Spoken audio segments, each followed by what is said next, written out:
नमस्कार, वंदे मातरम। दोस्तों, स्वागत है आप सबका सैनिक पाठशाला में। आज के इस वीडियो के 4 अहम महत्वपूर्ण जानकारियां लेके आया हूं, जैसे आप बोर्ड पर देख पा रहे हैं। दोस्तों, जैसे कि सोशल मीडिया में ये खबर चल रही है कि भारतीय सेना का कुछ बैंकों के साथ करार रद्द हो गया है, यानी कि डीएसपी की जो सुविधा है वो अब कुछ बैंक के जो अकाउंट धारक हैं, जो खाता धारक हैं, उनको डीएसपी की सुविधा नहीं मिलेगी। कौन से ये बैंक हैं उसके बारे में जानेंगे, और शेष जो रिमेनिंग कौन से बैंक के साथ अभी भी करार बरकरार है और क्या क्या सुविधाएं, क्या सुविधाओं में भी परिवर्तन हुआ है, उसके बारे में भी आगे जानकारी हासिल करेंगे। क्योंकि हो सकता है आपका जो बैंक हो, जिस बैंक में आपका खाता हो, जिसमें आपका पेंशन आ रहा हो, पेमेंट आ रहा हो सकता है उसके साथ भारतीय सेना का करार रद्द हो गया हो और आगे आने वाले समय में जब जरूरत पड़े तो आपको उसकी सुविधा ना मिले। इसलिए यह महत्वपूर्ण जानकारी आप जरूर समझ के रख लीजिए। आगे डॉक्यूमेंट भी दिखा के समझाऊंगा। इसके साथ ही साथ दोस्तों, ईसीएचएस ने एक बहुत ही महत्वपूर्ण गाइडलाइन जारी की है। हम अमूमन परेशान रहते हैं कि डॉक्टर ने प्रेस्क्रिप्शन में क्या लिख दिया, ना उसमें लैंग्वेज समझ में आती है, ना दवाई का नाम समझ में आता है। तो इसी समस्या को समाधान करने के लिए अब हिदायत जारी कर दी गई है डॉक्टर्स के लिए भी कि जो भी लिखेंगे क्लियरली लिखेंगे, समझ में आए ऐसा लिखेंगे। दवाइयों का नाम हो, उसके लिए कोई गाइडलाइन हो, जो भी क्लिनिकल असेसमेंट हो, वो सब कुछ समझने लायक लिखना पड़ेगा। ऐसी एडवाइजरी जारी कर दी गई है ईसीएचएस की तरफ से, जो बेहद काबिले तारीफ है। इसको लेकर भी जो लेटर जारी हुआ है वो भी आगे आपको समझाऊंगा। इसके साथ ही साथ दोस्तों, स्पर्श से आज कुछ पेंशनर्स को पेंशन मिल चुका है और कुछ पेंशनर्स को पेंशन आगे मिलने का एसएमएस मिल रहा है। इसके बारे में भी आगे जानेंगे दोस्तों। इसके साथ ही साथ दोस्तों, 8वें पे कमीशन में किस तरीके से कम फिटमेंट फैक्टर पर भी ज्यादा परसेंटेज बढ़ोतरी होगा, उसको मंजीत सिंह पटेल जी ने समझाया हुआ है। फिटमेंट फैक्टर के साथ साथ जो एक्चुअल बढ़ोतरी है उसका एक आंकड़ा समझाया हुआ है, जो आगे आपको मैं समझाऊंगा। तो चलिए अब आगे बढ़ते हैं इसी विषय को लेके। लेकिन आगे बढ़ने से पहले दोस्तों, एक आप सबसे गुजारिश है, अभी भी बहुत सारे ऐसे व्यूअर्स हैं जो चैनल के वीडियोस तो देखते हैं लेकिन चैनल को सब्सक्राइब नहीं किया हुआ है। मैं अगर बात करूं मेरे ये 14 जुलाई 2026 के एक वीडियो की, हालांकि ये वीडियो वाइज अलग होता है, ये भी आपको जानकारी दे दूं, शायद कोई दे ना दे लेकिन मैं आपको दे रहा हूं। ये जो आंकड़े हैं ये वीडियो वाइज अलग अलग होते हैं, अलग अलग वीडियो में अलग अलग आंकड़े हो सकते हैं। तो 14 जुलाई 2026 के एक वीडियो की मैं बात कर रहा हूं, जिसमें जितने भी लोगों ने वीडियो देखा है उनमें से 27.6% ऐसे व्यूअर्स हैं जो चैनल के सब्सक्राइबर नहीं है। यानी कि चैनल के वीडियोस तो देखे उन्होंने लेकिन वो चैनल के सब्सक्राइबर नहीं है। तो ऐसे में आप भी अगर सैनिक पाठशाला का वीडियो तो देख रहे हैं लेकिन चैनल को सब्सक्राइब नहीं किया है तो फटाफट से पहले चैनल को सब्सक्राइब कर लें। कुछ पेंशनर्स तो आज करूंगा कल करूंगा कह करके छूट जाता है, रह जाता है। तो आप पहले इस वीडियो को पॉज कीजिए, चैनल को सब्सक्राइब कीजिए, फिर आगे वीडियोस देखना कंटिन्यू रखें ताकि आने वाले दिनों में आपको वीडियोस का नोटिफिकेशन मिलता रहे, आपको जानकारियों से महरूम होना ना पड़े। जिन्होंने ऑलरेडी सब्सक्राइब कर लिया है उनके लिए ये हिदायत, ये अपील नहीं है, उनके लिए केवल है जिन्होंने अभी भी सब्सक्राइब नहीं किया हुआ। और साथ ही साथ आप अगर मेरा व्हाट्सएप नंबर चाहते हैं तो आप चैनल को ज्वाइन कीजिए, मेंबर्स ओनली वाले वीडियो देखिए, वहां आपको मेरा व्हाट्सएप नंबर मिलेगा। फिर आप व्हाट्सएप के जरिए आपके पेंशन की समस्याएं मेरे साथ साझा कर सकते हैं। आपको जितना हो सके मदद करने की कोशिश की जाएगी, लेकिन आपको मैसेज के जरिए ही आपका जो भी प्रॉब्लम है उसको समाधान बताया जाएगा। तो चलिए अब आगे बढ़ते हैं दोस्तों। सबसे पहली जानकारी, जैसे आप सबसे ऊपर देख पा रहे हैं 1 नंबर में, जान लीजिए अब किस किस बैंक के साथ रह गया है डीएसपी का एमओयू और डीएसपी की क्या क्या सुविधाएं शेष हैं। जी हां दोस्तों, सोशल मीडिया में एक लेटर वायरल हुआ जिसमें आर्मी हेडक्वार्टर की तरफ से निकला हुआ एक लेटर है, जिसमें 5 बैंकों के साथ भारतीय सेना का करार यानी कि मेमोरेंडम ऑफ अंडरस्टैंडिंग रद्द हो गया है, खत्म हो गया है, उसको कंटिन्यू नहीं किया गया है। तो सामने ये लेटर देखिए, ये वही लेटर है जो सोशल मीडिया में वायरल हो रहा है। अगर ये लेटर सच्चा है तो बहुत बड़ी बात है दोस्तों, क्योंकि इन बैंक्स में जैसे आप देखिए इंडसइंड बैंक है, आईडीबीआई बैंक है, बंधन बैंक है, कोटक महिंद्रा बैंक है, यूनियन बैंक ऑफ इंडिया है। तो अगर इन बैंकों के साथ अगर करार कंटिन्यू नहीं रखा गया तो बहुत सारे आज के डेट में भी ऐसे पेंशनर्स या कर्मचारी होंगे जिन्होंने इन बैंकों के साथ ही इन्हीं बैंक में उनका पेंशन या पेमेंट क्रेडिट हो रहा है। तो आने वाले समय में ऐसा ना हो कि उनको डीएसपी जैसी सुविधाओं की आवश्यकता पड़े और उनको ना मिले। और साथ ही साथ हिदायत भी दी गई है कि चाहे तो आप दूसरे बैंक में जहां पर डीएसपी जैसी सुविधा है उन बैंकों में अपना खाता ट्रांसफर करवा लें ताकि आपको डीएसपी की सुविधा मिल सके। तो ये एक बहुत बड़ी बात है दोस्तों। यहां से एक और सवाल खड़ा होता है, क्या आने वाले समय में एसबीआई, पीएनबी जैसी बैंकों के साथ भी करार जो है डिसकंटिन्यू हो सकता है? जब इन बैंकों के साथ हो सकता है तो क्या पता उनके साथ भी हो। तो हमारी अपील है कि जिन भी बैंक्स के साथ करार है उन बैंक्स के साथ करार को कंटिन्यू रखा जाए, क्योंकि हर बारी अकाउंट को क्लोज करके दूसरे में ट्रांसफर करना इतना आसान नहीं रहता। और क्या पता बहुत सारे ऐसे पेंशनर्स हैं जिनको तो पता ही नहीं चलता है स्पर्श से पेंशन मिलता है, स्पर्श के अंदर उसको कैसे अपडेट करना है ये भी बड़ा महाभारत है। तो ऐसे में हमारी तो अपील है आर्मी हेडक्वार्टर से, जो भी मेमोरेंडम ऑफ अंडरस्टैंडिंग बनाते हैं, जो भी करार करते हैं, उनसे हमारी ये दरख्वास्त है कि कम से कम जिनके साथ भी करार है उस करार वाले बैंक के साथ एमओयू को कंटिन्यू रखा जाए, ताकि अनजान होकर के या जानकारी ना होने की वजह से पेंशनर्स को या कर्मचारियों को आगे आने वाले समय में घाटा ना हो। चलिए, बहरहाल अभी जो खबर आई है 5 बैंकों के साथ जो भी करार रद्द हो गया, अब इसके बाद कौन से बैंक के साथ करार कंटिन्यू है ये जानना आपके लिए जरूरी है, और साथ ही साथ उन करार में क्या क्या सुविधाएं कंटिन्यू हैं ये भी जानना जरूरी है। तो चलिए, अब बचे हुए 10 बैंक हैं जिनके साथ करार है, एमओयू अभी भी बरकरार है, कब तक के लिए बरकरार है, क्या क्या सुविधाएं हैं, उसको लेकर के जो जानकारी सामने आई है वो पूरा डिटेल देखते हैं। दोस्तों, कुछ बैंकों के साथ एमओयू कैंसिल हो जाने के बाद, एमओयू रद्द हो जाने के बाद, अब जो बचे हुए बैंक्स हैं जिनके साथ अभी भी भारतीय सेना का एमओयू बरकरार है, यानी कि जो एग्रीमेंट है वो बरकरार है, उन बैंक्स का यहाँ लिस्ट जारी किया गया है और उसकी सुविधाओं के बारे में भी जानकारी दी गई है। जैसे आप देख पा रहे हैं, वैलिड एमओयू डिटेल्स, अब कितने बैंक्स के साथ एमओयू रह गए हैं वो आप देख पा रहे हैं। बैंक ऑफ बड़ौदा, जिसमें सर्विंग और पेंशनर्स के लिए 3 मई 2029 तक के लिए वैलिडिटी है, और अग्निवीर के लिए भी 3 मई 2029 तक ही वैलिडिटी है। State bank of India till 15 जनवरी 2028 और अग्निवीर के लिए टिल 3 नवंबर 2028। फिर पंजाब नेशनल बैंक में 12 जनवरी 2029 तक के लिए एमओयू बरकरार है और अग्निवीर के लिए 12 जनवरी 2029 तक ही बरकरार है। ये वाला अग्निवीर का कॉलम है, ये सर्विंग और पेंशनर्स के लिए है। आगे पंजाब एंड सिंध बैंक में 20 जनवरी 2028 तक के लिए, यह आगे अग्निवीर का कॉलम है। आईसीआईसीआई बैंक में 12 नवंबर 2028 तक के लिए, बैंक ऑफ इंडिया में 3 मार्च 2028 तक के लिए, एक्सिस बैंक में 29 अक्टूबर 2028 तक के लिए, एचडीएफसी बैंक में 5 जनवरी 2029 तक के लिए, येस बैंक में 19 फरवरी 2029 तक के लिए और आईडीएफसी फर्स्ट बैंक में 5 फरवरी 2029 तक के लिए करार बरकरार है। यानी कि इनके साथ एग्रीमेंट है, इनके साथ आपको डीएसपी की सुविधाएं मिलती रहेंगी।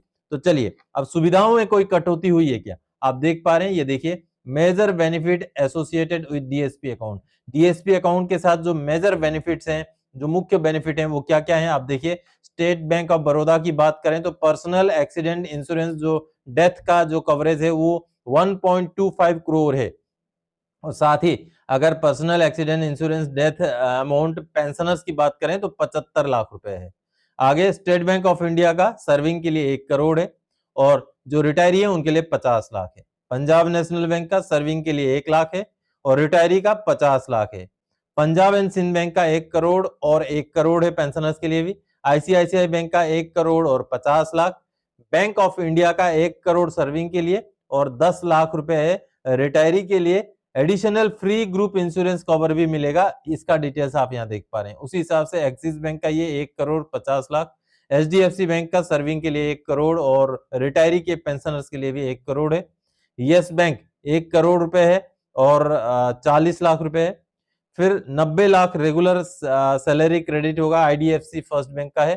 फिर आगे 60 लाख प्लस 35 लाख, इस तरीके से आप पर्सनल एक्सीडेंट इंश्योरेंस जो डेथ क्लेम है उसका डिटेल्स आप देख पा रहे हैं। फिर conditions of availing relief in case of death, death के लिए जो रिलीफ मिलना है जो अभी यहाँ दिखाया गया है उसका कंडीशंस क्या क्या है ये आप देखिए। Death should only be due to accident which means sudden unforeseen and involuntary event caused by external visible and violent means. कहने का मतलब है कि डेथ ऐसा होना चाहिए जो बाहरी किसी रीजन की वजह से, अनसीन रीजन की वजह से और अचानक से हुए डेथ पर ही मिल पाएगा। तो इस तरीके से देखिए यहाँ पर पूरा कंडीशंस भी बताए गए और साथ ही साथ देखिए नेचुरल डेथ और बाकी ये देखिए कवरेज नहीं है, कहां पर लागू है कहां पर लागू नहीं है, ये यहाँ पर आपको दिखाई दे रहा है दोस्तों। Personal accident insurance disability, DSP account holder के लिए डिसेबिलिटी का कितना अमाउंट है ये देखिए। Personal accident insurance disability amount serving oblique Agniveer के लिए ये वाले कॉलम है बैंक वाइज, फिर पेंशनर्स के लिए ये वाले कॉलम है आप देख पा रहे हैं। फिर condition of availing relief in case of disability, disability में रिलीफ लेने के लिए क्या क्या कंडीशन है, क्या क्या टर्म्स एंड कंडीशन है, ये आप यहाँ पर देख पा रहे हैं। फिर उस हिसाब से एयर एक्सीडेंट में कौन से बैंक का कितना कवरेज है ये आप यहाँ देख पा रहे हैं। उसी तरीके से देखिए आगे एड ऑन कवर और एडिशनली क्या है, अगर एग्जांपल के तौर पे मैं अगर स्टेट बैंक ऑफ इंडिया का बता दूं तो क्या क्या एडिशनल बेनिफिट मिलेंगे। प्लास्टिक सर्जरी में मैक्सिमम 10 लाख तक का बेनिफिट, इंपोर्टेड मेडिसिन के लिए 5 लाख तक का। तो इसलिए लगभग पहले जो थी दोस्तों वही सुविधाएं हैं, लगभग वही सुविधाएं हैं, उसमें कोई खास फेरबदल नहीं हुआ है। लेकिन कुछ बैंक्स रद्द हो जाने की वजह से अब कुछ ही बैंक्स रह गए हैं डीएसपी की सुविधा देने के लिए। देखिए additional assistance on defence salary account, defence salary account में और एडिशनली क्या क्या असिस्टेंस है, जैसे स्टेट बैंक ऑफ इंडिया का education benefit of 8 lakh for male and 10 lakh for girl child 18 से 25 साल, girl child marriage benefit 10 lakh. तो इस तरीके से ये एडिशनल बेनिफिट भी हैं बैंक वाइज, आप यहाँ देख पा रहे हैं। वीडियो को पॉज करके आप और ज्यादा समझना चाहें तो समझ सकते हैं। अदर बैंकिंग फैसिलिटीज, और क्या क्या फैसिलिटीज हैं ये देखिए, लोन कंसेशन वगैरह है, free unlimited number of transactions है for SBI ATM in India. तो इस तरीके से बहुत सारी सुविधाएं हैं, अभी भी हैं। जिन बैंक के साथ एमओयू बरकरार है दोस्तों उन बैंक्स में अभी भी इस तरीके की सुविधाएं हैं। देखिए एलिजिबिलिटी के कंडीशंस क्या क्या होंगे ये आपको यहाँ पर दिखाई दे रहे हैं। तो जितने भी बैंकों के साथ रद्द हो गया वो तो रद्द हो ही गया, लेकिन जितनों के साथ अभी करार जो है लागू है, अभी भी करार कंटिन्यू है, उनके साथ इस तरीके से बहुत सारी फैसिलिटीज, बहुत सारे जो सुविधाएं हैं वो अभी भी बरकरार हैं, जो आप यहाँ देख पा रहे हैं। तो ये रहा एक कंसोलिडेटेड डिटेल्स जो कि कुछ बैंकों के करार रद्द होने के बाद बचे हुए बैंकों के संदर्भ में सामने आया है। चलिए अब आगे बढ़ते हैं अगली जानकारी की ओर। लो, ईसीएचएस ने जारी की एक सटीक गाइडलाइन, अब मरीजों की बड़ी समस्या होगी हल, लेटर हुआ जारी। जी हां दोस्तों हम जब डॉक्टर के पास जाते हैं एज ए मरीज, एज ए पेशेंट जब जाते हैं तो हमारी एक बहुत बड़ी दुविधा यह भी होती है कि जो डॉक्टर साहब ने लिख दिया वो समझ में नहीं आता। देखा है ज्यादातर केसेस में ऐसा होता है कि लेजिबल नहीं होता, जो राइटिंग होता है, हाँ उनको बहुत ज्यादा लिखना होता है, शायद पढ़ाई में भी उनका बहुत जब कोर्स करते हैं शायद बहुत स्पीड में लिखना होता है, जो भी रीजन हो, लेकिन प्रेस्क्रिप्शन में वैसे नहीं लिखा होना चाहिए, कम से कम मरीज को समझ में आ जाए ऐसा लिखा होना चाहिए। दवाई का नाम भी हम जब देखते हैं, जब दवाई की दुकान में जाते हैं तो पहले के 2 अक्षर को समझ करके वो दवाई वाला दवाई दे देता है, इसमें भी कभी कभी मिस्टेक हो जाते हैं। तो ऐसे में अब ईसीएचएस की तरफ से एक लेटर जारी किया गया है जिसमें क्लियर हिदायत दी गई है कि जो राइटिंग होगा वो क्लियर होगा, लिजिबल होगा, अच्छे हैंड राइटिंग में होगा, और साथ ही साथ जो भी इंस्ट्रक्शंस हैं वो भी क्लियरली लिखी जाएंगी।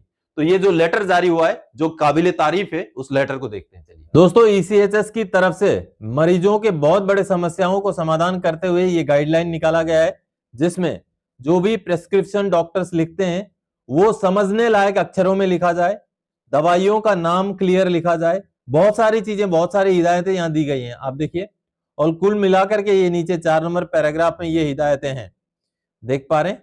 डायग्नोसिस क्लिनिकल असेसमेंट जो है वो क्लियर होना चाहिए, आप देख पा रहे हैं। The prescription clinical advice should as applicable clearly indicate, clearly prescription में इंडिकेट होना चाहिए क्या क्या चीजें, diagnosis clinical assessment, relevant clinical findings and investigations wherever required, name of the medicine preferably by generic salt along with strength and dosage form, dose frequency and route of administration, duration of treatment and other specific instructions wherever applicable, any specific investigation follow up or referral advice required। ये सारी चीजें clearly prescription में mention हो।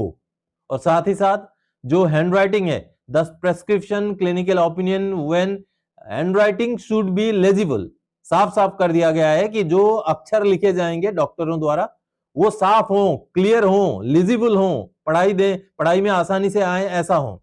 और साथ ही साथ ये सारी चीजें उस प्रेस्क्रिप्शन में मेंशन किया गया हो। तो इस तरीके से एक बहुत सारे पेंशनर्स या लाभार्थी या तो फिर पेशेंट के समस्याओं को समाधान करते हुए ये एडवाइजरी ईसीएचएस की तरफ से निकाला गया है दोस्तों। तो आप सबने देखा दोस्तों, मरीजों के लिए ये एक अच्छी पहल है, ताकि अगर वहां लिखा हुआ लिखावट समझ में आए तभी तो मरीज भी उसमें अमल करेगा। तो ये एक अच्छी बात है, एक पॉजिटिव लेटर है जो आगे आने वाले दिनों में अगर इंप्लीमेंट हो जाता है, अगर इसकी हिदायतों को मान लिया जाता है डॉक्टरों द्वारा भी, तो कहीं ना कहीं अच्छी बात है। चलिए अब अगली जानकारी दोस्तों, स्पर्श से अगस्त का पेंशन क्रेडिट होना शुरू हुआ, एडवांस इंटीमेशन का मैसेज भी मिला। आपको मिला दोस्तों?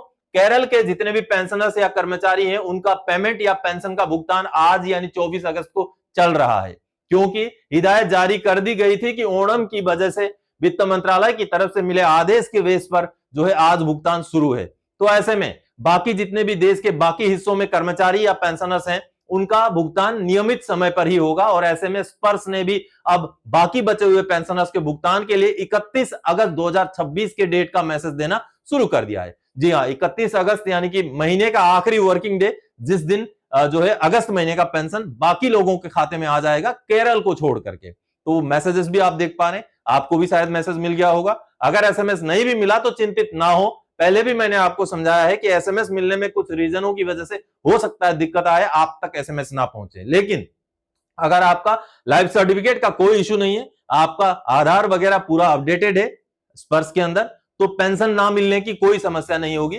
पेंशन 31 तारीख को उनको भी मिलेगी जिनको एडवांस का एसएमएस नहीं मिला है, इसलिए चिंतित ना हो। बहरहाल एसएमएस अभी मिलना शुरू हो चुका है, बहुत सारे पेंशनर्स ने ये कंफर्म कर दिया है। चलिए अब अगली जानकारी की ओर आगे बढ़ते हैं। 8वें वेतन आयोग का फिटमेंट फैक्टर कम होने पर भी बढ़ोतरी का परसेंटेज रहेगा ज्यादा, पर कैसे? डॉक्टर पटेल ने समझाया। जी हाँ, डॉक्टर मंजीत सिंह पटेल जो कि ओल्ड पेंशन स्कीम मांग समिति के भारत भर के चेयरमैन है, उन्होंने एक ट्वीट किया है, ये आप देख पा रहे हैं। ट्वीट में उन्होंने कहा है, हमारी कोशिश रहती है कि हम तथ्य आधारित बात करें, इसलिए अपनी बात के साथ हमेशा डेटा भी साझा करते हैं। जी हाँ, उन्होंने क्या डेटा साझा किया है वो आगे समझाता हूं। देखिए किस तरीके से पहले न्यूनतम 7,000 था छठे पे कमीशन में, फिर 7वें में 18,000 बना, इसमें किस तरीके की बढ़ोतरी हुई और एक्चुअल बढ़ोतरी क्या हुई।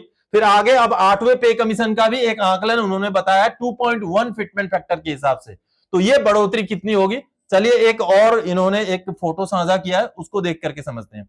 देखिए सबसे पहले तो 7वें पे कमीशन की बढ़ोतरी को उन्होंने कैसे समझाया है। मिनिमम बेसिक 7,000 था, जिसमें 2.57 का फिटमेंट फैक्टर लगा 7वें पे कमीशन में, सबको पता है।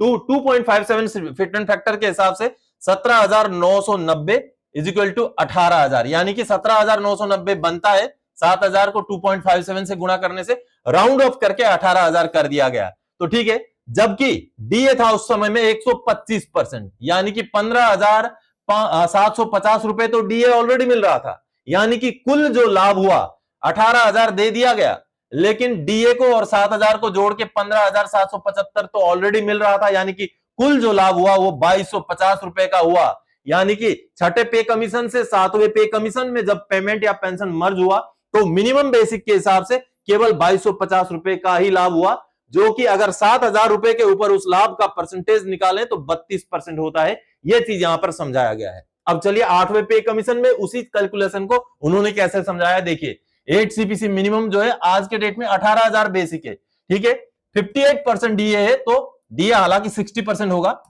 उनके हिसाब से 58% है, तो कुल मिलाकर 10,440 बन रहा है, जो जोड़ करके 28,440 बन जाता है। अब 28,440 अगर इसमें फिटमेंट फैक्टर 1.0 करें तो 18,000 इंटू 2.1 फिटमेंट फैक्टर 2.1 अगर करते हैं तो 18,000 इंटू 2.1 यानी कि 37,800 रुपए, और 38,000 राउंड ऑफ कर दिया जाता है। 37,800 को 38,000 कर देते हैं तो 38,000 माइनस 28,440 जो ऑलरेडी मिल रहा है 8वां पे कमीशन लागू होने से पहले ही, तो 28,440 को 38,000 से माइनस करने से कुल बचता है 9,560 रुपए, और उसका अगर हम बढ़ोतरी का परसेंटेज 18,000 के हिसाब से निकालें तो 53% बढ़ोतरी यहां निकल रहा है। हालांकि बढ़ोतरी इससे कम होगा क्योंकि ये 58% नहीं 60% के हिसाब से कैलकुलेशन करना पड़ेगा। तो कहीं ना कहीं ठीक है, मिलता जुलता आंकड़ा है, लेकिन इन्होंने फिटमेंट फैक्टर 2.1 लिया है, जो कि मेरे हिसाब से तो मुश्किल है। दोस्तों आपका क्या मानना है? क्योंकि डीए का परसेंटेज 60 हो और 53% की बढ़ोतरी मिले, ये कहीं दूर की बात लग रही है। लेकिन मांग, बार बार मैं बोलता हूं, मांग 4.38% की भी है, 4.38 फिटमेंट फैक्टर की भी है, 3.833 की भी है। मांग अपने जगह पर है, लेकिन प्रैक्टिकली क्या होगा वो समय बताएगा। शायद इसका अंदेशा आप सबको भी है कि क्या हो सकता है। तो कहीं ना कहीं चलिए, मनजीत सिंह पटेल जी का ये एक आंकलन था, जो उन्होंने एक्चुअल बढ़ोतरी कितना हो सकता है वो 8वें पे कमीशन के संदर्भ में यहां दिखाया है। तो दोस्तों, आज के इस वीडियो में इन्हीं जानकारियों के साथ आया था। आने वाले समय में और कोई जानकारी आपसे सरोकार रखने वाला विषय लेके मैं फिर से हाजिर हो जाऊंगा। तब तक के लिए जय हिंद दोस्तों।